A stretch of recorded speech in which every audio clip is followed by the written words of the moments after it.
It was about 5 years ago. There's a woman that called me up and she wanted me to give an invocation for an event that her organization puts on, and I was happy to do that. It was downtown at what used to be known as the Quest Center. It's known as the CenturyLink Center now, and it got to be the morning of the event, and I had a day that was full of stuff to do, and you've probably had these days before. You think, oh, I wonder why I agreed to do that, but I ended up getting in the car and going down to the Quest Center, and I got to the place, and I had no idea that there was going to be seriously 400 tables with 8 people at a table. This was like a huge luncheon event, and all of a sudden I prayed that my prayer wouldn't come off as something, that make me look like a complete fool in front of all these people, and I usually don't talk in front of like 3,000 people, and so I got to the place, and I said, hey, I'm Pastor Craig Finn. I said, I'm giving the invocation, and okay, I said, okay, Pastor, you're at table 1, so I went and I sat at table 1, and I knew the woman. She was there with her director, and it's actually a TV person that was like the MC of the show. That person was at the table, and then about 5 minutes later, the guest speaker came, and he was sitting right beside me, and he came up, and we introduced ourselves, and he says, hey, I'm Dr. or he didn't say doctor, he says, I'm Tom Osborne, and I'm like, it's like, you need to introduce yourself to me. Like, I don't know who you are. So I introduced myself, and so I got to have lunch with him. We talked for about 20, 25 minutes over our chicken breast and green bean and cheesecake, and it was really interesting to share this time with him. All the other people were kind of working on the program, and it was just me and him. And we're two fairly quiet people, but it was a good conversation. And one of the interesting things about the conversation is he was more interested in me than he was in telling me about what he's done. He was more interested in learning about the church than he was about telling me about his past life as a football coach or his current life as an athletic director. He told me that he went to a Methodist church in Lincoln, and I left, like I did. I went up and did my prayer, then he went and talked, and left about an hour and a half later, and I said, here's a man who is committed. He was committed to his players. He's now committed to his coaches. He's committed to the university that he serves. And now yesterday I went to the football game, and it was obviously his last game as a University of Nebraska employee. And I think they said there's like 500 games that he's been involved in as a coach and an athletic director. And I took our 5-year-old son David to the game. Now David doesn't really understand football yet, but David was the person from our family that wanted to go, so I took David. And we got to the place, and I think his favorite thing was probably tailgating. We met some friends there, and we did a little tailgating thing, and he ate all those little sausages with barbecue and toothpick. You eat them. And then we went to the game, and his favorite thing during the game was when we scored the first field goal. I'm saying we, assuming that there's not too many Minnesota fans here. But when we scored the first field goal, they lit all the balloons, and you should have just saw his face, with this wide-eyed optimism. He looked up, and he just saw all these thousands of balloons being released. And his second favorite thing during the game was when I took him and we got popcorn and blue Gatorade, and he ate this popcorn. That kept him entertained for a while. And his third favorite thing was when Nebraska would score a touchdown, he'd give everyone around him high fives, and all the people around David just loved being around him, and he was so excited. Then finally in the fourth quarter, when Minnesota scored a touchdown, he was giving people high fives, and they said, no, that's for the other team. We don't give high fives. And the highlight for me, though, was probably at the halftime, and they did the tribute to Tom Osborne at the end of the halftime, and I looked around the stadium. And I saw the expansion going up on the east side. And you look at the thing that said 325 sellouts or 326 sellouts or whatever it was, and then later the video tributes of all the players talking this guy is like my second dad. You've meant so much to me, and again the word that came to my mind was that word commitment. The commitment of a person makes a great thing possible. Now he didn't do it by himself. There's players and there's coaches and there's donors that were equally as committed. Now you have to know this in life, that if you want to experience something great, you have to be willing to commit. You're not going to stumble on to something sacred. You're not going to stumble on to something great on accident. You're not going to bump into something, that is going to help you flourish and thrive on accident. Great things in life, listen to this, great things in life happen because of commitment. Now, sometimes it's God's commitment. Now, God is committed to you. One of the things I want you to hear is that God is committed to you. Now, the Bible tells us that there's some things that we can only receive as a gift from God. The Bible says that joy is a gift from God. We don't create joy. We can create some happiness, but joy is a gift from God. That is coming from his commitment to us. God gives us faith. The Bible says in 1 Corinthians chapter 13 that these three gifts remain: faith, hope, and love. Hope, it's a gift from God. Can you imagine a life without hope? Can you imagine a life without hope, that we can't, emerge through our present situation and come out as stronger people? Can you imagine a life that we don't actually believe that the future can be better than our present situation? God gives us that hope. He says, all things are possible through me. Grace, forgiveness, these are God's ideas. These are his commitment to us. And as we celebrate the Lord's Supper at the end of our worship experience today, we are going to fully experience the grace and forgiveness that God gives us through his commitment, through his Son, Jesus Christ.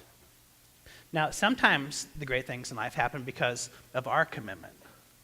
We work and we strive and we plan and we persevere and we succeed. And then what happens is we get to experience great things because of a commitment that we were willing to make. Great things in life happen through our commitment. Maybe it's a young family that has finally saved up enough money, and they've committed themselves to saving up enough money so that they can put a down payment on a house, and they get to move into that house.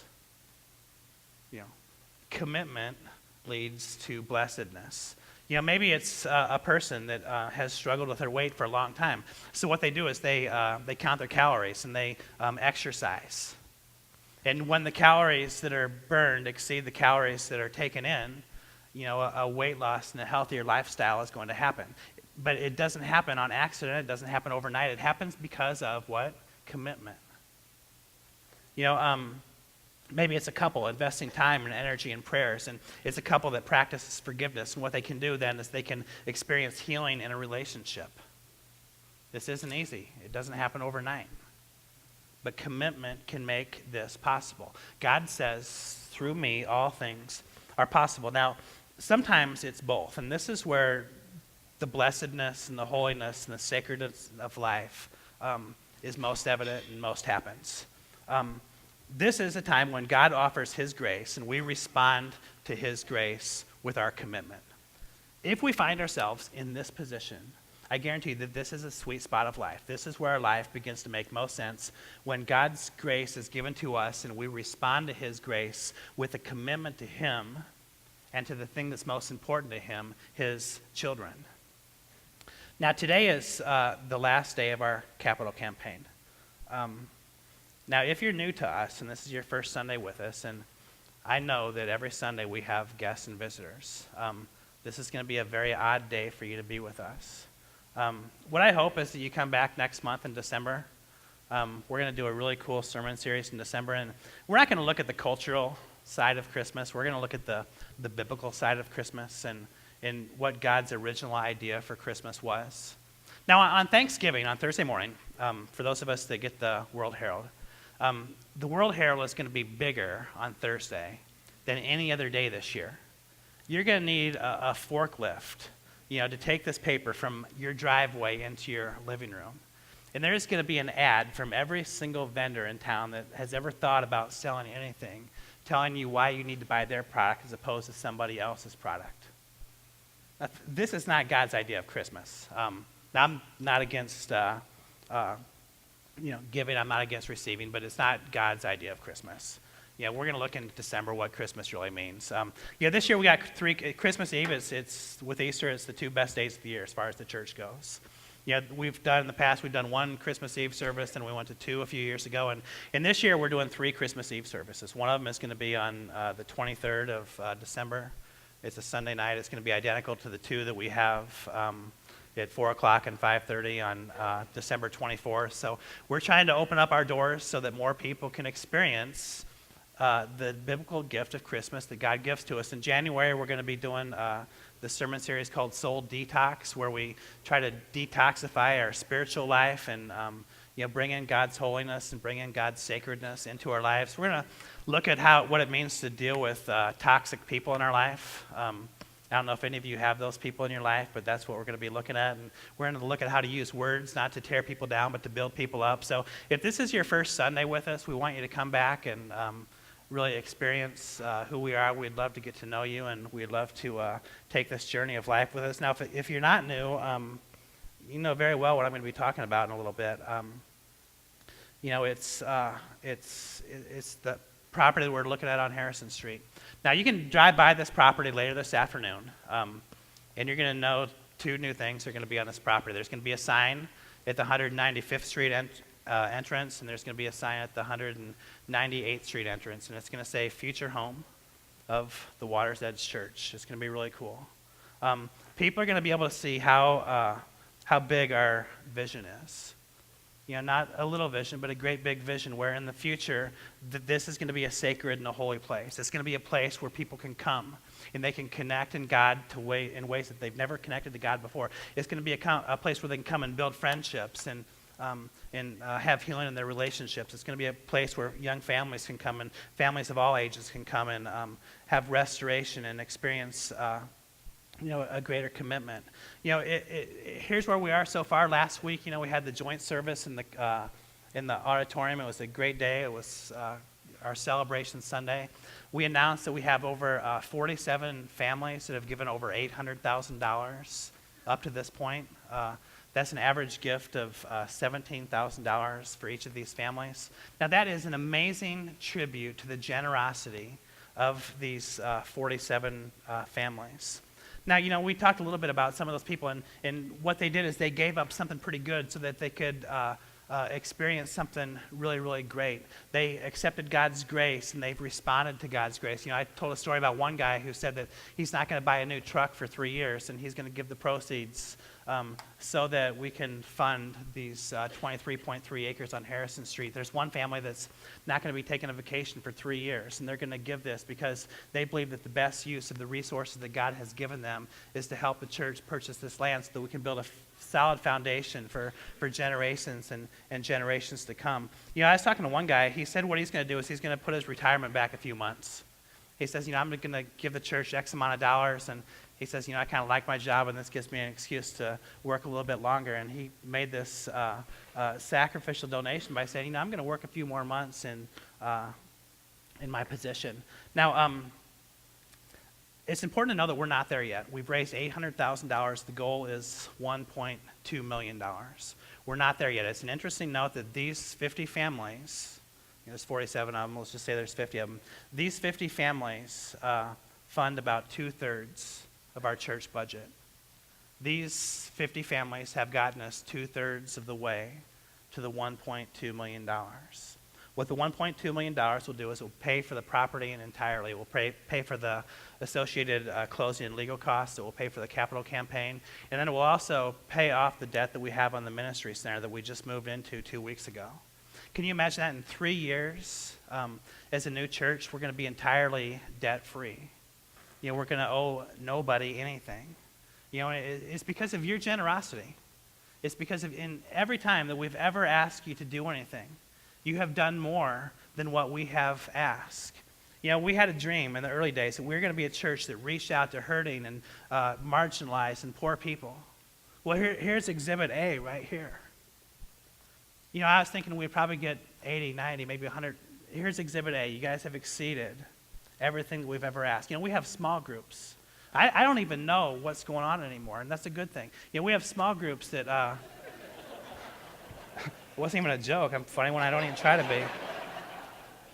Amber and Benjamin will tell you that all the time too, but we have groups that go to the Open Door Mission and Release Ministries, and we have a small group that partners with Rockwell Elementary School. We have another group that goes and feeds homeless men and women and children now at the Sienna Francis House. We partner with the Hope Center. Together, Omaha would very willingly say, of all the churches in the entire city, we're the one that they value most as a partner. I had lunch this week with a guy, and we had one international mission trip last year that we took to Belize. In 2013, we're going to be taking 2 international trips. One is going to be to Belize, and one is going to be to Uganda. Now, he has recently visited Uganda. He just came back a few weeks ago, and he showed me pictures where I think it was like 60 or 70% of the children in this community, in this village, have HIV. They're HIV positive. It broke my heart to look at these pictures, but it gave me some hope tonight to know that we're a church that's going to do something about it. Whether it's providing some medicine, whether it's providing some screening, whether it's going and holding a child who's dying. I know in 2013 that we're going to do something about it, because everything that has been thrown at you, you've responded to. I had a dream a couple years ago that we're going to have all these people run a half marathon and a marathon. And some of you will remember the fundraising page. We set out a goal, and this goal was to raise $20,000 for kids in Africa. We raised over $45,000 for kids in Africa. None of this money went to us. It went to hurting kids in Africa to provide clean water and food and education for them. The ministry center that we moved into 2 weeks ago, you remember last June I was up here doing a similar sermon. I said we need $75,000 to turn this dream into a reality. To give our staff a place to meet, to have a place where our students can come, to have a place where we can be a witness and an outreach to the community, that we can own this building. And we asked for $75,000. Y'all gave us $125,000. We're the largest supporter for 2 missionaries. They look at all their list of supporters, and we're their first supporter. Now, you demonstrate commitment.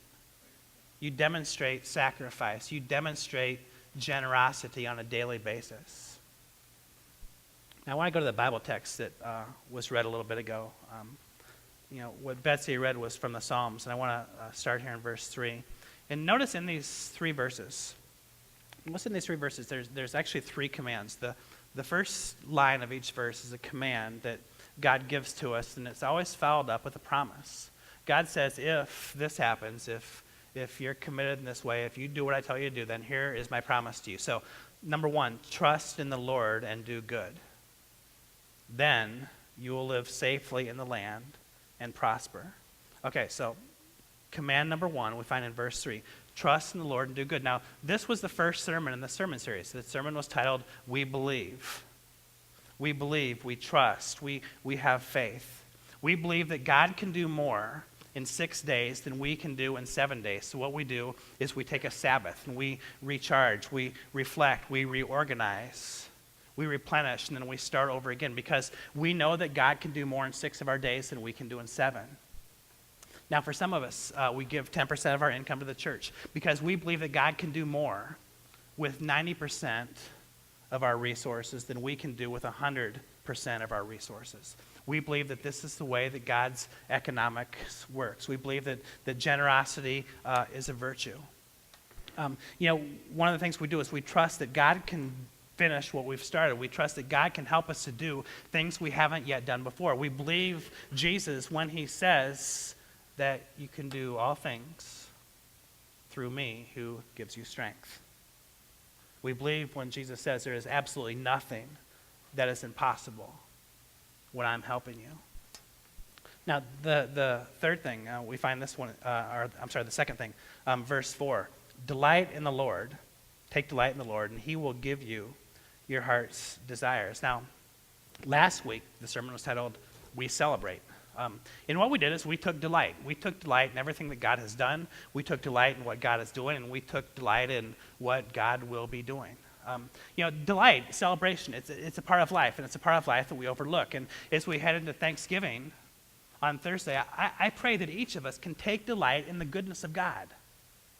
For the days of joy and strength and prosperity, when life made a whole lot of sense and things were just operating on all cylinders, we give God thanksgiving. We take delight in that because God is a benevolent God. He is the author of all good things. And on days that have really been messed up, our darkest days when other people have hurt us, days when people have gotten sick, days when we've gotten some really bad news, we take delight that God is going to help us through this. We take delight that God is the one who is in control. Then he continues in verse 5. We've trusted, we believe. We take delight, we celebrate. In verse 5, the third thing he says, commit. Commit everything you do to the Lord. Trust him and he will help you. He will make your innocence radiate like the dawn, and the justice of your cause will shine like the noonday sun. So in verse 5 he says, commit. Commit, it means give everything. It means give everything that we have. And one of the things we've done as a church is we've committed. When you guys know these four things.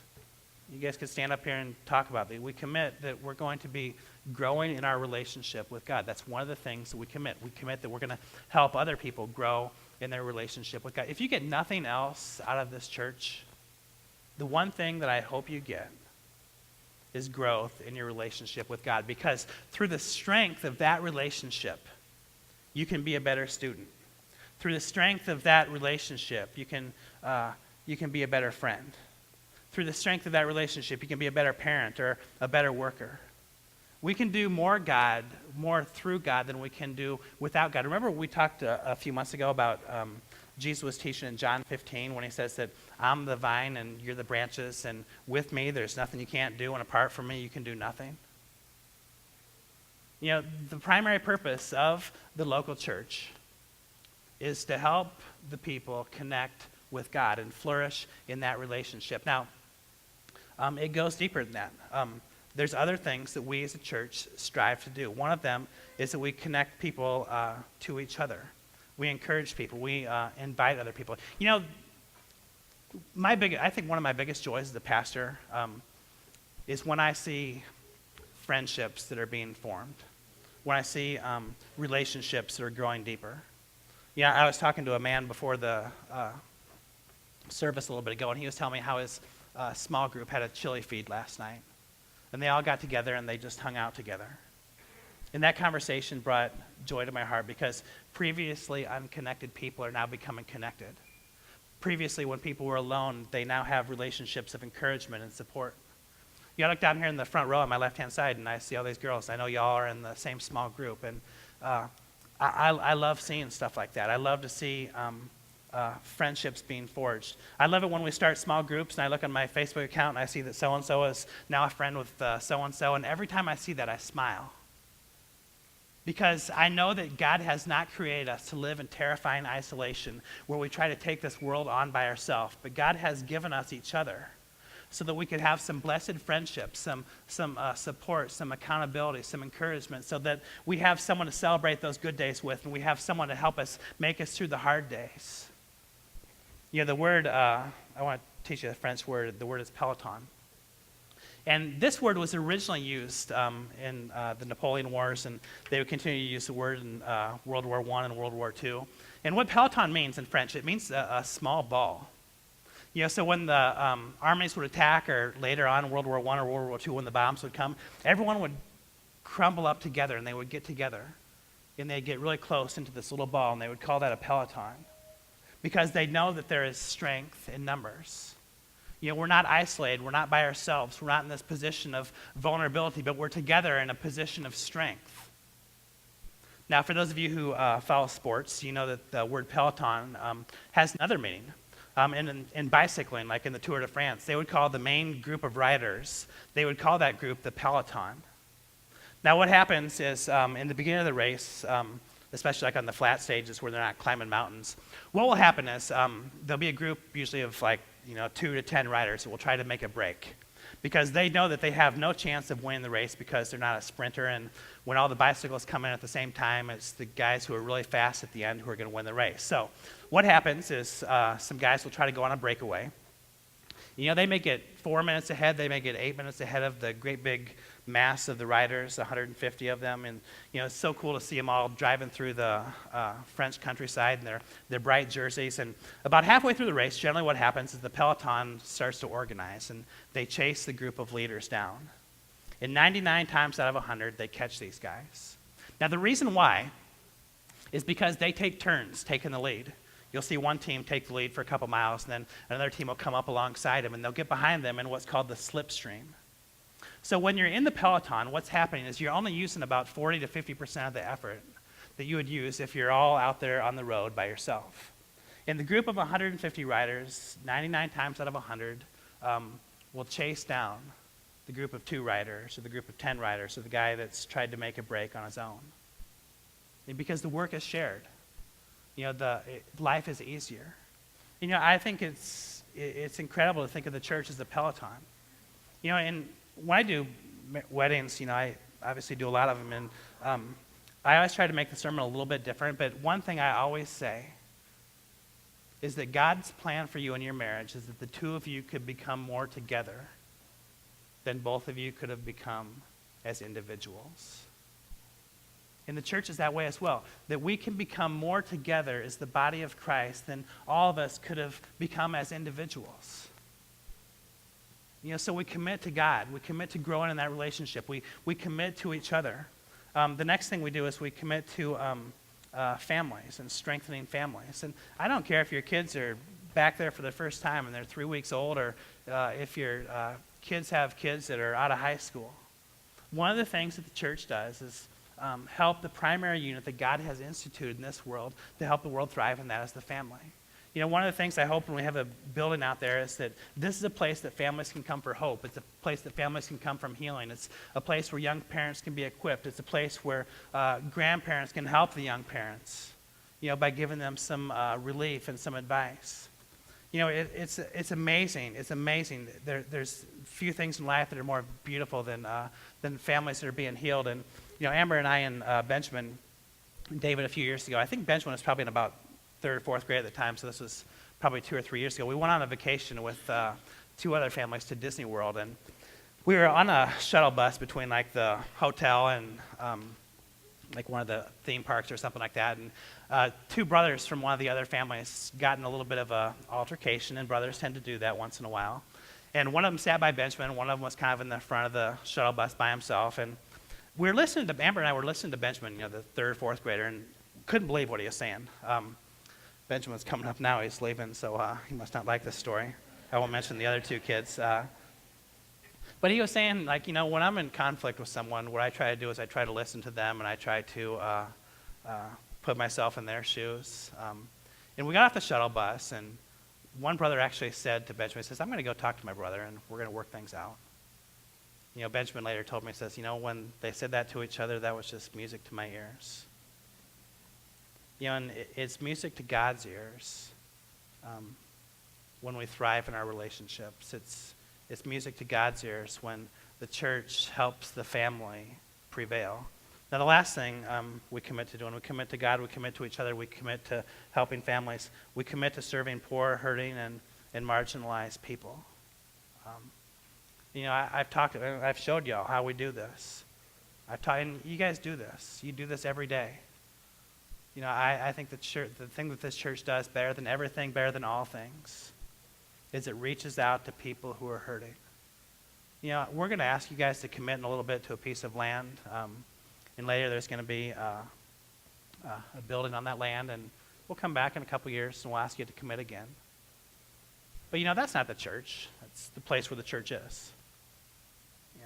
We're going to go to Belize next year. We're going to go to Uganda. We're going to go to we're going to send these to all over the world next year.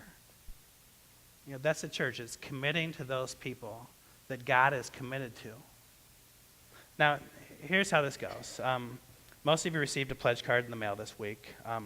Like I said, we have 47 families that have previously, to this point, given $803,000.